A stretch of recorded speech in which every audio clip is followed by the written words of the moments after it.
Movies as guides to understanding spirituality. The Matrix. People sometimes have a hard time understanding what actual spirituality is like, and movies at times could be the guides for people entering into spirituality.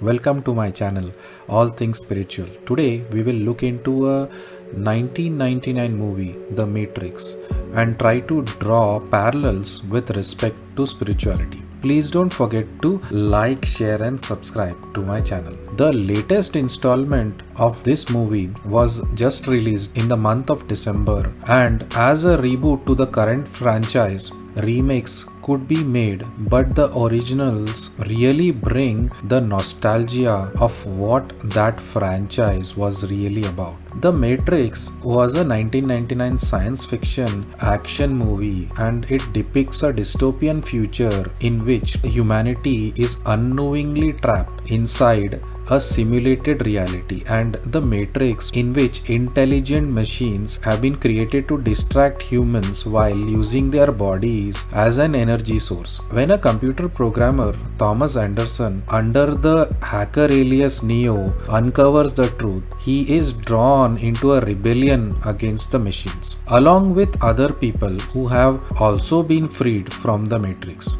There are other subjects in the movie, mainly Morpheus and Trinity. Morpheus being the commander and the leader of the resistance, and Trinity being Neo's love interest.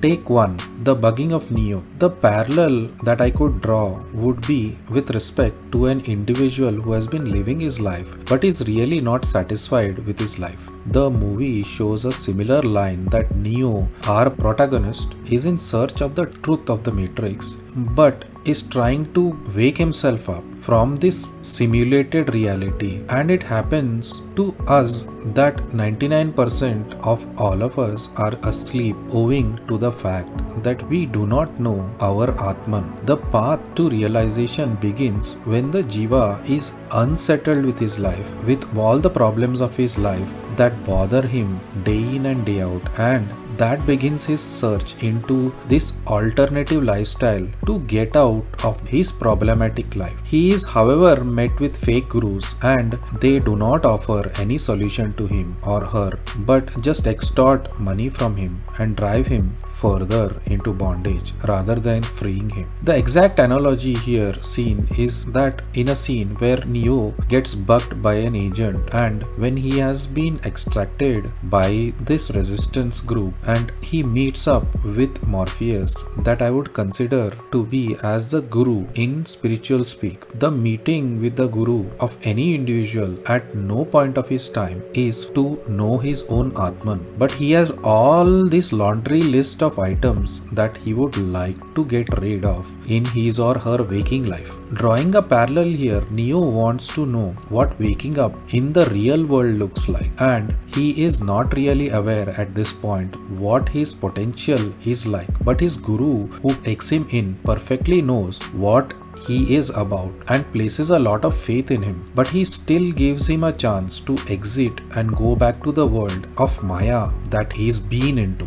Take 2. The red pill versus the blue pill. Morpheus explains that he has been searching for him his entire life and asks Neo if he feels like Alice in Wonderland falling down the rabbit hole. He explains to Neo that they exist in the Matrix as a false reality, and that has been constructed for humans to hide the truth from them. The truth is that everyone in the world is a slave born into bondage.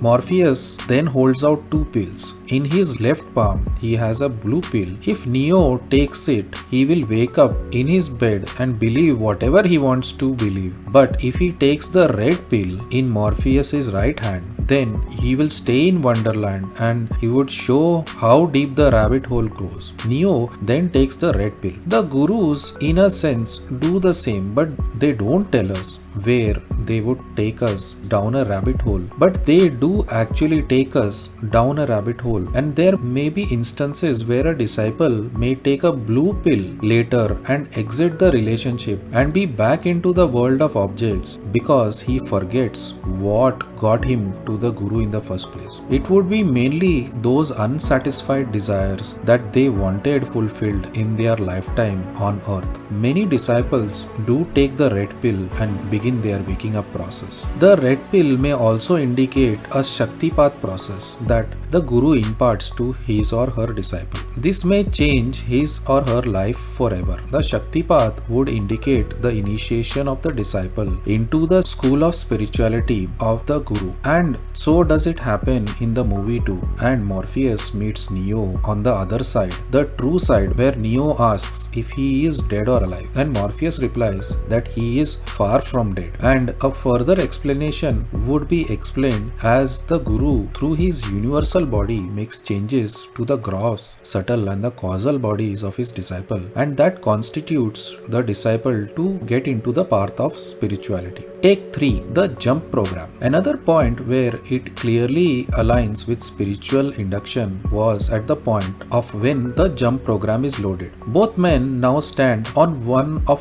several tall buildings in a normal city skyline. Morpheus tells Neo that he must let it all go. Fear, doubt, disbelief. And we see Morpheus leaps easily with no effort on to the next building, and that seems absolutely impossible from the human standpoint. The point to drive here is that we have to put our total and utter faith into the higher power, the oversoul or the Paramatman, so that we can achieve greatness in our lives. The Guru would always suggest to us to give up and place our burdens onto him or her, and then you could enjoy a better existence. But due to our own nature, we don't really want to give up our ego mind controlling our lives, and we continue to live in that delusion. The utter surrender towards our own Atman would lead us to achieving greatness in our lives. Neo is shown here to kind of having a wavery mind in the context of the jump between the two buildings.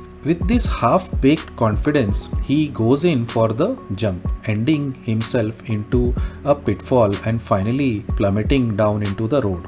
Take 3. The training. Morpheus and Neo are walking down the standard city street in what appears to be the Matrix. Morpheus explains that the Matrix is a system, that the system is their enemy. All the people they are trying to free are part of that system. Some are so inert that they are dependent upon the Matrix that they can never be free. Neo notices a stunning girl in a red dress. "Are you listening to me?" asks Morpheus. He asks Neo to look at the girl again. Neo turns to face an Agent Smith, pointing a gun right straight to his head. Morpheus stops the simulation which has been created to look like the Matrix. Here the fascinating aspect and a parallel drawn is that the Guru is trying to ask us to focus on clarity, and this will make us able to achieve our goals. The girl in the red dress is Maya. Maya engulfs each of us into its traps once we begin to identify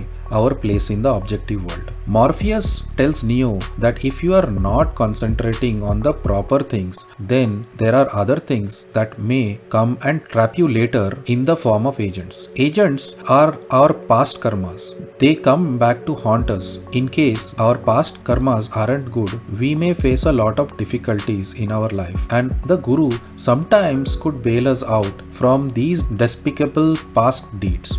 Take 4. The Oracle. The Oracle is baking cookies. She sizes up Neo and asks him whether he thinks he is the one. Neo admits that he does not know, and the Oracle does not enlighten him. Neo smiles and the Oracle asks him what is funny. Neo admits that Morpheus had almost convinced him that he was the one. She accepts this and prophesies that Morpheus believes in Neo so much that he plans to sacrifice himself for him. So she tells Neo that either he or Morpheus will die, and that Neo will have the power to choose between the one that would be dying. She then offers him cookies and promises him that he will feel fine as soon as he is done eating the cookie. The oracle here is like our Atman. It's our part of God that sometimes helps us to know more about ourselves, and it is beyond time and sometimes knows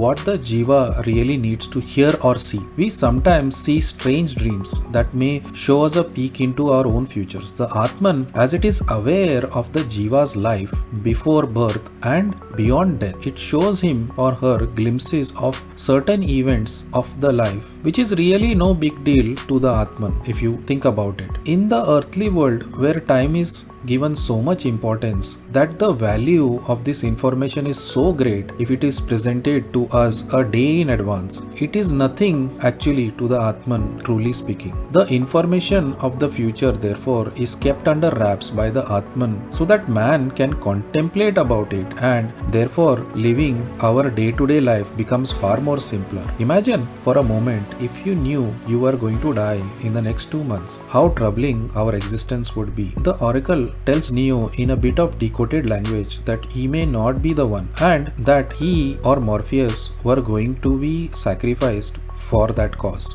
This is the way the Atman also gives us decoded information. Just what we need to hear. If the Atman were to give us the real truth, we could be stunned and shocked. In some ways, the information it provides to us is very perfect, and it's all that we need to know.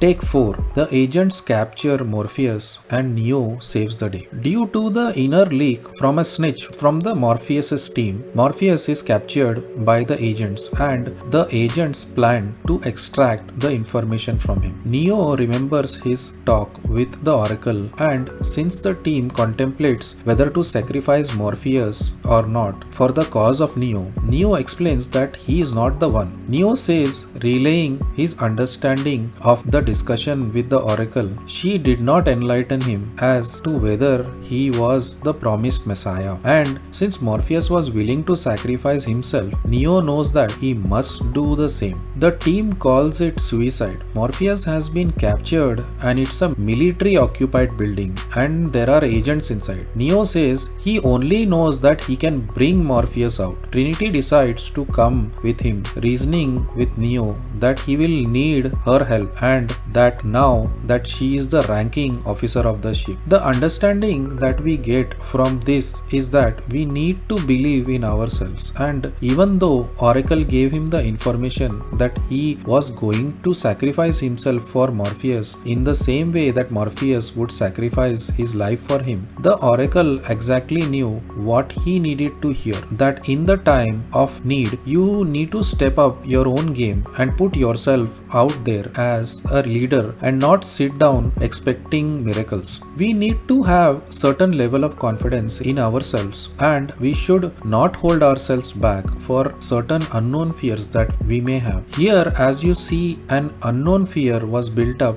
due to the presumption that the building was militarily occupied and controlled, and it was not possible to get Morpheus out. But it then turns out in the end, even though it was tough to get this accomplished, the Oracle's trick to tell Neo helped out, where she says that he may not be the one, and Neo proceeds to go on this mission to save Morpheus. Our presumptions may not help us to move ahead in our lives. Sometimes we may need to move on, and it may be that one factor that may be holding us back. It may be fear or doubt of certain kind, that once that factor is understood and learned, that it won't affect us in moving forward, then we can get ahead and get ourselves to overcome such doubts and fears. Neo is later seen fighting with the agents, and this is just that doubt and disbelief about himself that he has now overcome, and now he sees that and knows that he cannot be intimidated for any reason. He continues to be battered by the agents but continues to believe in himself, and after temporarily emerging victorious from the fight against the agent, he then proceeds to find an exit to the matrix. Take 4. Neo becoming the one. After losing the agent, Neo wants to get an exit and he is given an exit to the room 303. But it turns out that there was already an agent present there and the agent lodges 3 or 4 bullets into Neo. He then lays on the floor dead and Morpheus mentions that this cannot be happening and no one knew about this situation. It is later seen that his heart starts beating up again and he now totally comprehends what the Matrix is all about and now sees everything as green code. The agents fire bullets and he says no and inspects one of the bullets and they harmlessly fall onto the floor. Now this would clearly show us the enlightenment of the person. Once a person becomes one with the Atman, he is no longer subject to the samskaras or impressions that he has been subject to. Neo just saying no to the bullets means a refusal to accept lies of Maya. The bullets refer to our daily matters and that we tend to make them our own, and if you see, it was not really possible to dodge them considering they are bullets of some kind. But Neo now sees them as harmless pellets and he inspects them as they travel in his direction, and this inspection of the bullet clearly shows that he is now detached from Maya that his mind has imposed onto him. He has moved beyond this objective fantasy and the sun in a sense has now risen and the moon or the mind has been outshined and it looks like a pale disk in the sky. He now sees the world at a distance from him and he still knows that it is still there and it is false, but it doesn't affect him anymore.